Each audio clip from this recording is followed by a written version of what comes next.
റസൂലുള്ളാഹി സ്വല്ലല്ലാഹു അലൈഹി വസല്ലം ഹദീസുകളിൽ പറഞ്ഞതുപോലെ ഒരു മുസ്ലിം അവന്റെ പരലോകത്തിന്റെ കാര്യത്തിൽ സമാധാനത്തിലാണ്. ഹത്താ യുസീബ ദമൻ ഹറാമ, നിഷിദ്ധമായ രക്തം അവന്റെ കയ്യിൽ പുരളുന്നത് വരെ. അത് സംഭവിച്ചു കഴിഞ്ഞാൽ അവന്റെ പരലോകത്തിന്റെ കാര്യം കഷ്ടത്തിലാണ്. ഒരു മനുഷ്യനെ അന്യായമായി കൊലപ്പെടുത്തുക എന്ന ഇന്ന് സായുധ സംഘങ്ങൾ രഹസ്യമായി, ചിലരൊക്കെ പരസ്യമായി ഉണ്ടാക്കുന്ന ആളുകൾ, എവിടെയാകട്ടെ പുറത്താകട്ടെ, രഹസ്യമായി മെഴുകുതിരി വട്ടത്തിൽ യുവാക്കൾക്ക് ഉപദേശങ്ങൾ നൽകുന്ന ആളുകൾ ഗൗരവത്തിൽ ചിന്തിക്കേണ്ട ഹദീസുകളാണിത്.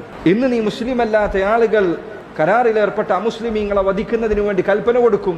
അങ്ങനെ രണ്ടാളുകൾ അതിന് തയ്യാറായി പുറപ്പെടും. അവന് വാളെടുക്കുന്നു, അവന് ആയുധമെടുക്കുന്നു, എന്നിട്ട് രാത്രിയുടെ മറവിൽ പോയി ഉപദ്രവിക്കുന്നു. എന്നിട്ട് അവർ രാവിലെ വന്ന് ഏറ്റെടുക്കോ? ഇല്ല, അവർ ഒളിവിൽ പോകും. മുസ്ലിമീങ്ങളുടെ വീടുകളിൽ പോലീസുകാരും മറ്റും കയറി ഇറങ്ങുക, ഇവർ ഒളിവിൽ പോകും. എന്നിട്ട് കുറച്ചു കഴിഞ്ഞ് പിടിക്കപ്പെടും. അവന്റെ കണ്ണിൽ ഇത് വലിയ ജിഹാദാണ്. ഇതാണോ ജിഹാദ്? ഇതാണ് നബി സ്വല്ലല്ലാഹു അലൈഹി വസല്ലം പഠിപ്പിച്ച ജിഹാദ്? അബൂജഹലിനെ പോലുള്ളവർ, ഉത്ബയെ പോലുള്ളവർ, ഷൈബയെ പോലുള്ളവർ, ബിലാലിനെ, യാസിറിനെ, അമ്മാറിനെ, സുമയ്യയെ ഉപദ്രവിച്ചപ്പോൾ, കൊലപ്പെടുത്തിയപ്പോൾ എപ്പോഴാണ് നബി സ്വല്ലല്ലാഹു അലൈഹി വസല്ലം സായുധ സംഘമുണ്ടാക്കി രാത്രിയിൽ വീട്ടിലേക്ക് പോകുന്ന ആളുകളെ വധിക്കാൻ വേണ്ടി പറഞ്ഞയച്ചത്? എപ്പോഴാണ്? ഇസ്ലാമിലെവിടെ ഇതിന് തെളിവുള്ളത്?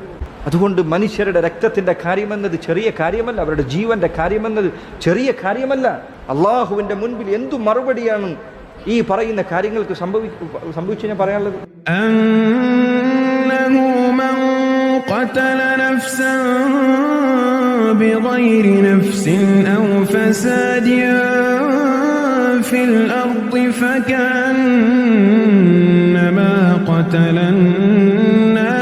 جميعا ومن أحيا